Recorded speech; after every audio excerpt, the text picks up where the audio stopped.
Good afternoon, everybody. I am Keith Kuntz. What began as a peaceful night ending in tragedy in Bridgeport. Police say overnight, around 1 o'clock this morning, they got a call from the Trumbull Gardens apartment complex that in the north end of the city, arriving to a chaotic scene. A news conference at that housing complex just racked up. We have live team coverage this afternoon. News 8's Brian Spiros has the latest on the search for suspects. News 8's Noel Gardner speaking with neighbors who say violence in their neighborhood has been pretty rare this year until now. We begin, though, with Brian and the very latest on the investigation. Brian. Well, hey, Keith, the press conference wrapped up just about an hour ago with the latest information. That press conference spearheaded by the police chief here in Bridgeport and, of course, the mayor. I want you to take a look behind me. You can see it's still a very active scene some 12 hours after all of this happened. There are still quite a few police out here on the road. Crime scene tape, a part of the road still blocked off. And a lot of the people who live in this area have come out of their apartments, come out of their homes, still in disbelief about what happened. This investigation is ongoing. Now, here is what we know. Around 1 o'clock this morning, a group was hanging out in a parking lot near one of the apartments along Trumbull Avenue, and that's when police say at least 2 people opened fire. 8 people were shot. 1 of them was killed. That person a short time ago was identified as 37-year-old Savani McNeil from Shelton. Now, a 9th person in a nearby apartment was also shot while in the shower after a bullet came right through the wall. After the shooting, police say the gunman then ran away behind the buildings in the area. The other victims were taken to the hospital for their injuries and were told they range in age from 27 to 59 years old.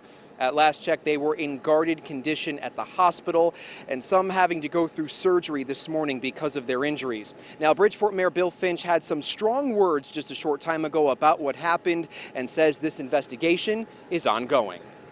We are outraged at this violence. This community here is outraged at this violence. This was senseless violence. Now, we know that there is always some motive behind this, and I want to assure the public that the police are actively investigating. The community needs to cooperate as best that they can. There are leads in this, but we need more leads.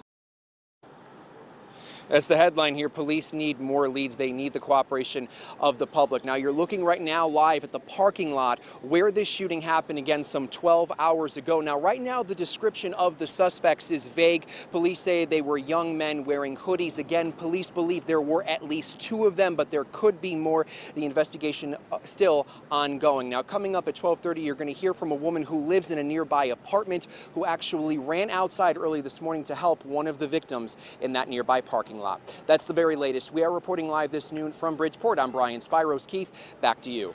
Brian, thank you. Let's now send it over to News 8's Noel Gardner, who spoke to residents about this shooting earlier today. Noel. Good afternoon, Keith. Residents tell me they're on edge this afternoon. They say they thought they heard fireworks go off in the middle of the night, but they were awakened by those gunshots. They looked out the window. They saw people in the street running, screaming. They tell me it was complete chaos. One person tells me she actually saw a victim on the ground. Let's take a listen. I saw somebody on the ground in between 2 cars, and I just couldn't tell. I just called 911 for everybody, because I had no idea what was going on. I'm on my business around here.